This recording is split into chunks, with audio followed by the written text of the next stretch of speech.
Nice.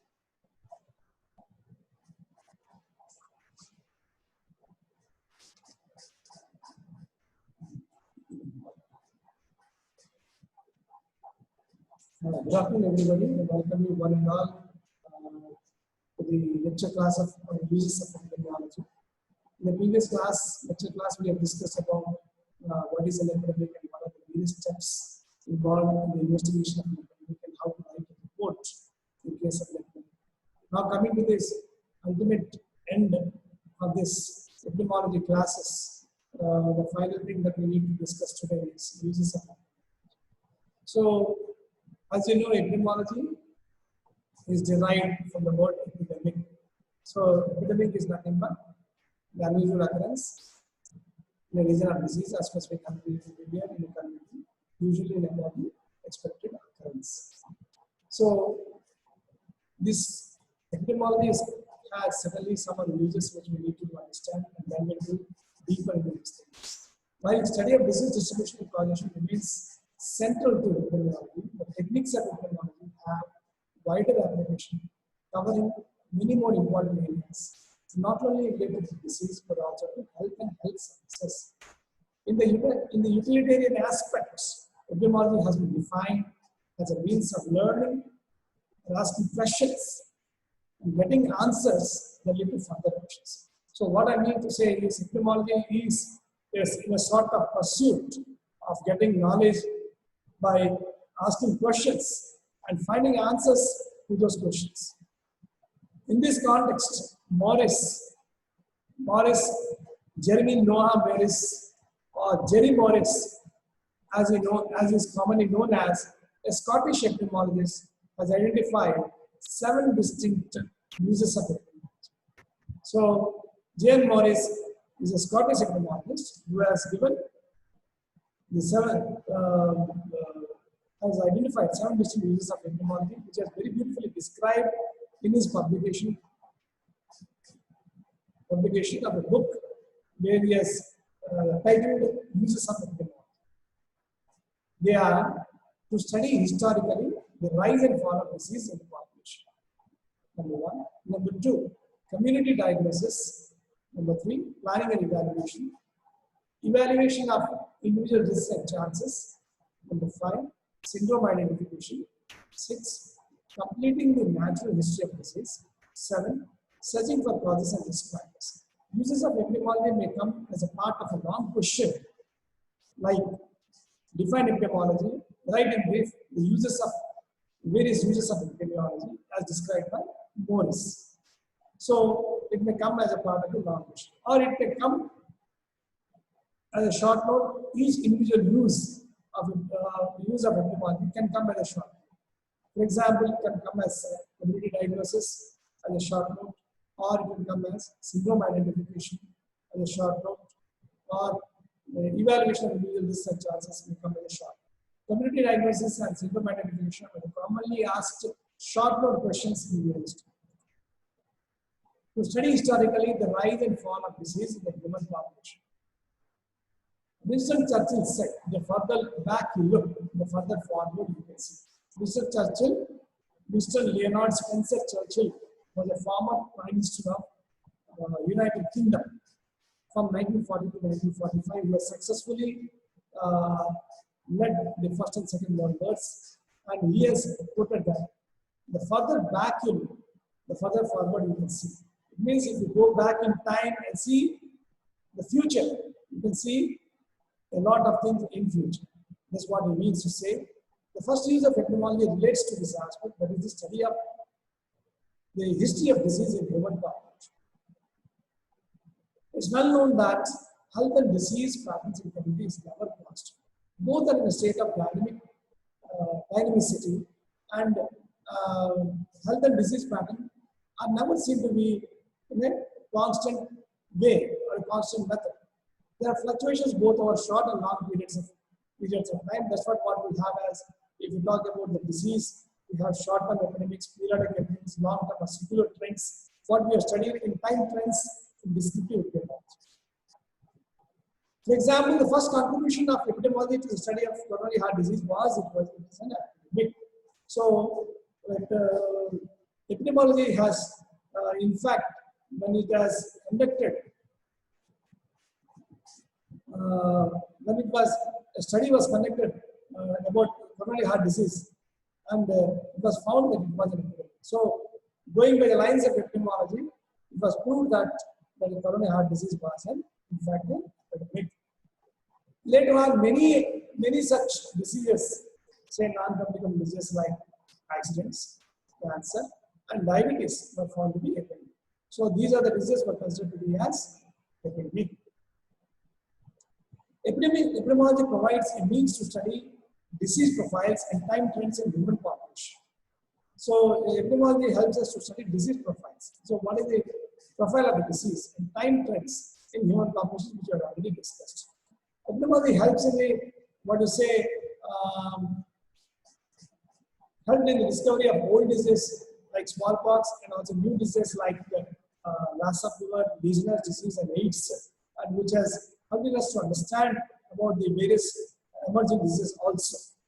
By study of this time trends of epidemiology diseases, we can make useful projections into the future and identify emerging health problems and their correlates, so that we can take better guard against this health diseases and health problems, and at the same time implement public health measures for the control of these diseases, whether they spin off into epidemics or endemics. Community diagnosis. Community diagnosis forms a very important use of epidemiology. Community diagnosis, in fact, refers to the identification of a disease, a health problem, and the quantification of health problems in a community in terms of mortality, morbidity, rates, and ratios.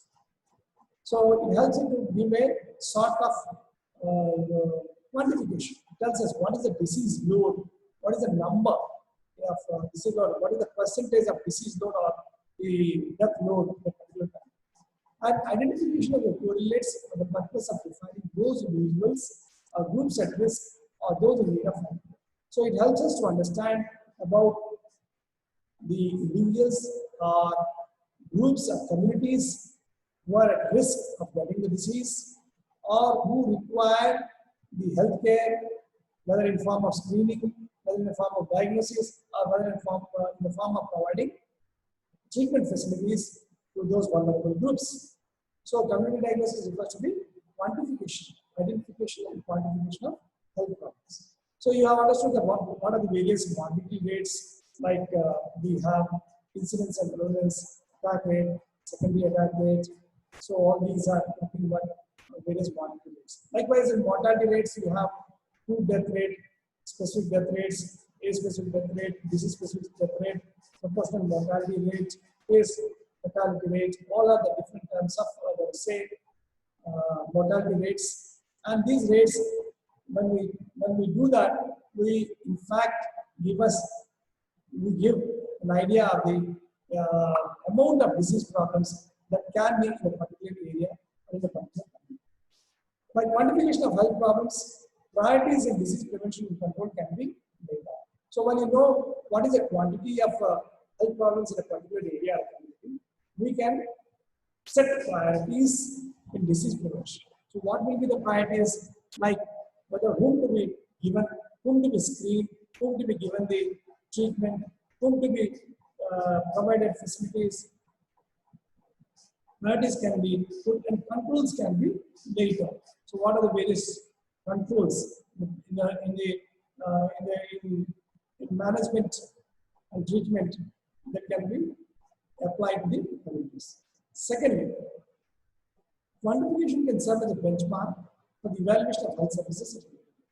So how do you know whether a particular program or whether a particular treatment, what you are giving to a particular area affected by the disease or a health problem, in fact, is working or not?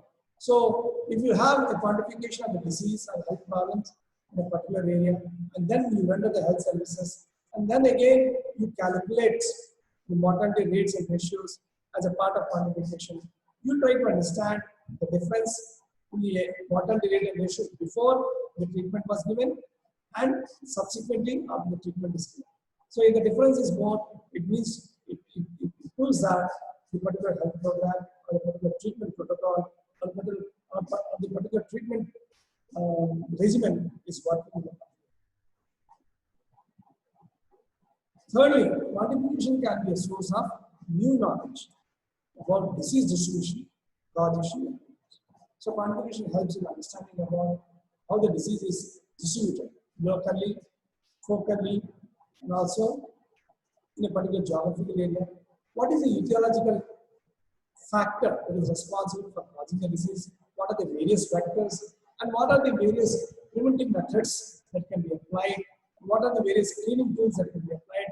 And what are the various levels of prevention that can be applied? And the levels of prevention that can be applied? We can get a fair idea from quantification. Currently, diagnosis also been effectively extended beyond population distributions and profiles and illnesses to include an understanding of social, cultural, and environmental characteristics. So, not only it is interested, not only it helps in understanding and quantification of disease and about the distribution of disease and the profiles of illness, but also understanding about the social factors, cultural factors, and environmental factors that of the community that may affect the disease or may influence the disease or a health problem. So epidemiology has therefore been described as a diagnostic tool of community medicine. So epidemiology is a very important aspect of community medicine, and this helps in understanding about the disease, the quantification of disease, and what are the various control methods in the form of prevention and management that can be applied to the disease that we got from epidemiology. Planning and evaluation. Evaluation are very important tools of epidemiology. Planning is essential for a rational allocation of limited resources. So always the resources, whether it is time, whether it is person, whether it is money or materials, these resources are always limited. So we need to plan how to allocate in a rational way to a particular area affected by the health problem or disease. Epidemiological information about the distribution of health problems over time and place provides the fundamental basis for planning and developing the needed health services. So if you have an idea about a particular geographical area, about what are the health problems in that area, in what time, and what logistics, medical logistics that are required, what are the health services that are required, and what are the health manpower that is required, whether in the form of doctors, whether in the form of nurses, whether in the form of lab technicians, the infrastructure, whether in the form of hospitals, health centers, the screening tools that are required. So all these are required. So epidemiological information gives it, and for assessing the impact of the services in the people's life and whether these services are in fact help in mitigation of the health people's problems are. So that is very important. How much they are able to bring down the morbidity load on the people is very, very important as for understanding. Very important. And for this, epidemiological information is required. So the examples of planning, including planning facilities for medical care. So what are the beds, total number of beds required? What are the total number of doctors required? What are the total number of nurses required for providing facilities for medical care? And the providing facilities for preventive services like immunization campaigns, vaccinations, chemotherapy, immunoprophylaxis. All these are planning facilities are required. Planning for research. What are the required? What are the materials that are required? Who should be the investigators? And what should be the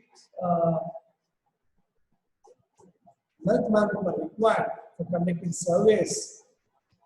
Or what are the instruments that are required for conducting research? Minimum operational tools that are required for conducting research. So all this is covered, right? And evaluation is again an important use of epidemiology, and it is an important concern of epidemiology also. When any measures taken to control or prevent disease has to follow an evaluation. The way you have an evaluation, after you study, you are subjected to evaluation. A formative evaluation, a summative evaluation. Formative evaluation is your internal examination, and the summative evaluation is a university examination. So by this, you can know whether you have studied well or not. Like this also, for any measure to be taken to control or prevent a disease must be followed by an evaluation to find out whether the measures undertaken are effective in reducing the frequency of the disease. It means you need to put a test to see whether the measures that are undertaken by the health authorities are in fact helpful in reducing the frequency of the disease or not. So evaluation is a very important parameter or use of epidemiology. It's now being recognized that not only in vaccines, but in time all the health services will be subject to evaluation. So if we talk about any vaccine, for example, hepatitis vaccine, when it is being given, and we need to find out what is the number of vaccines that are required as far as this vaccinating people are concerned, or people in a particular area are concerned. What is the number of trained health manpower that is required, whether the nurses, the vaccinators who are required to provide this vaccine, and what are the various other medicines that are required to offset the adverse reactions caused by these vaccines, and also to find out about the cost effectiveness of the vaccines. You have one or two vaccines, or maybe more than two vaccines for a particular disease. You need to find out how cost effective they are in bringing down the disease load in the country. For example, vaccine A and vaccine B. Vaccine B is a cost, vaccine A is cheap. And vaccine A helps in reducing 90% of the disease load in the country, and vaccine B helps in reducing 60% of the disease load in the country. So you find vaccine A to be more cost effective than vaccine B. Likewise, all the health services on various programs, like what we have, for example, Rubella National Disease Control, or National Anti-Malaria Program, National AIDS Program for the prevention and control of diseases, the prevention and control of AIDS. So, National Anemia Prophylaxis and Control. All these programs, in fact, also have to be subject to evaluation, whether they are responsible for bringing down, as in case of anemia problem, whether it is bringing down anemia or not. TB program, whether it is bringing down the incidence and prevalence of tuberculosis. AIDS program, whether it is bringing down the prevalence and incidence of AIDS. Or, for the matter of fact, any program for non-communicable diseases, like national program for the control of cancer, diabetes, cardiovascular disease, and stroke. These are all non-communicable disease programs, whether it is bringing down this disease or not. We need to have evaluation. They have to be submitted to evaluation. The development of randomized controlled trials made it possible to evaluate treatment modalities on a scientific basis. Now, at the individual level, whether a particular treatment is effective or not, the randomized controlled trials which we have learned in experimental epidemiology has made it possible to see whether the particular treatment is effective or not. For example, the drugs are applied to experimental population and to a control population with placebo syndrome.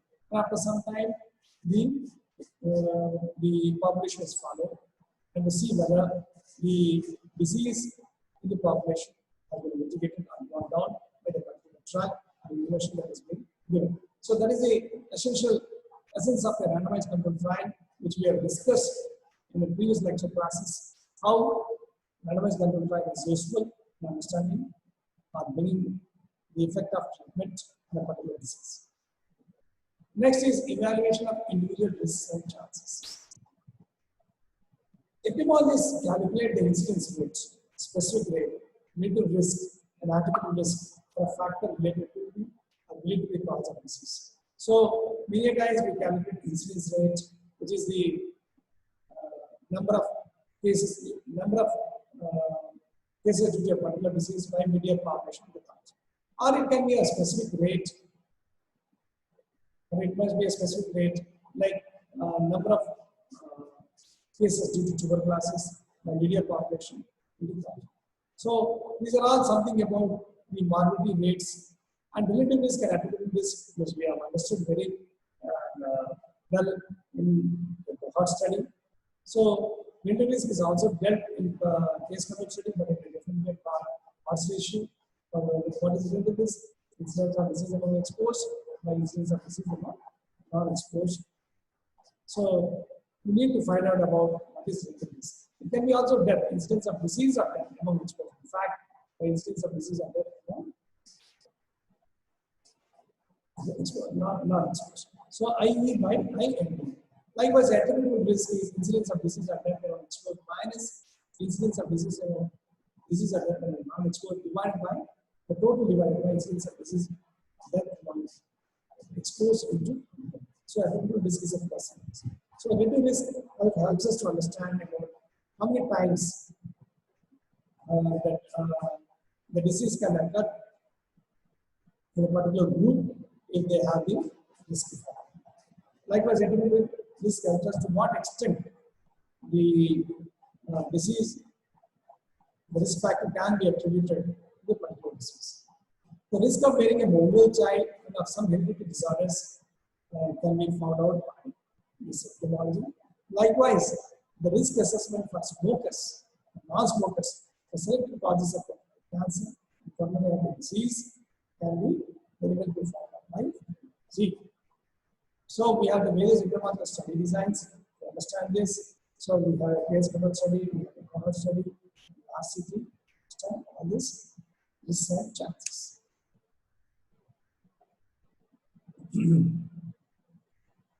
Syndrome identification. Medical symptoms are identified by observing frequently associated findings in individual patients. So, symptoms are identified, we have to find a lot of associated findings are there. Now that symptoms are identified. Epidemiological investigations can be used to define and define symptoms. So, epidemiological investigation is a very important part in passing to help us in understanding about symptoms, what they are exactly, and how they can be further be defined to be used or understood. By observing of groups, such studies can be able to correct misconceptions concerning many disease symptoms. So, peptic ulcer differentiation into gastric and duodenal ulcers was known by this epidemiology. Likewise, Patterson-Kelly syndrome association between dysphagia and iron deficiency anemia was also known by this epidemiology. And plasma renin levels and the distinct syndromes of essential hypertension are also known by epidemiological investigations and epidemiological methods. Completing the natural history of disease. Epidemiology is concerned with the entire spectrum of disease in the population. What is natural history? Natural history consists of the pre-pathogenesis phase and pathogenesis phase. So, pre-pathogenesis phase is before the entry of the disease agent in a particular person, and pathogenesis phase after the entry of the disease agent. So, whether it is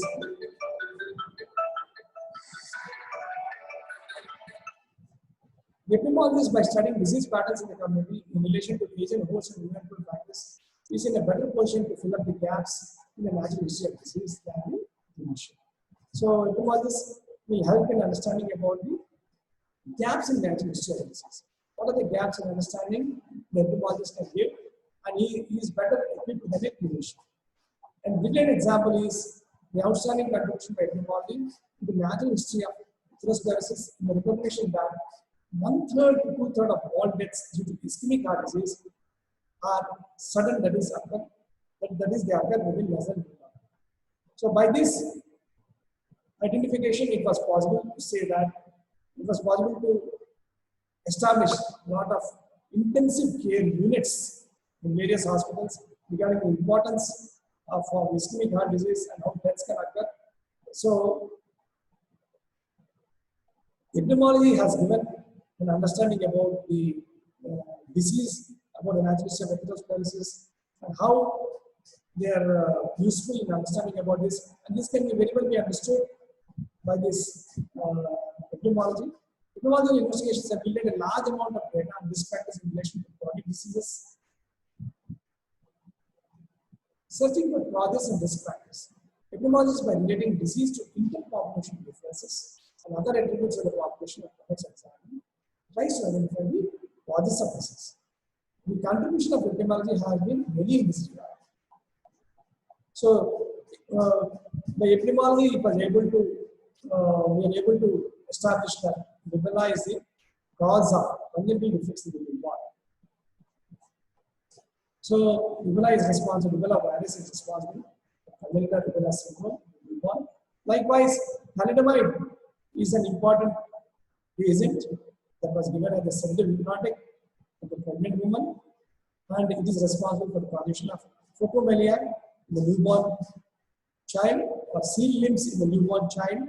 Cigarette smoking is a cause of lung cancer, which can be very well be understood by descriptive epidemiology, which has found and has given a hypothesis about the causation of lung cancer by cigarette smoking. Likewise, exposure of premature babies to oxygen is cause of retrolingual fibroplasia, which is again proved in randomized controlled trials. So it was seen that oxygen given to premature babies is responsible for the causation of blindness in them. And in case of chronic disease, we have to search for risk factors like in coronary heart disease, whether it is like obesity, increased BMI, hyperlipidemia, smoking, and all that they are from the risk factors. The concept of risk factors gave renewed impetus, renewed push to epidemiological research.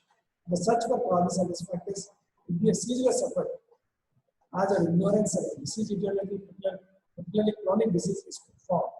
So we need to constantly find out what are the risk factors for this chronic disease by digging deep and understanding about the natural history of disease. So any lacunae that can be there, we can fill up by exploring the risk factors. Thank you very much for your patient hearing.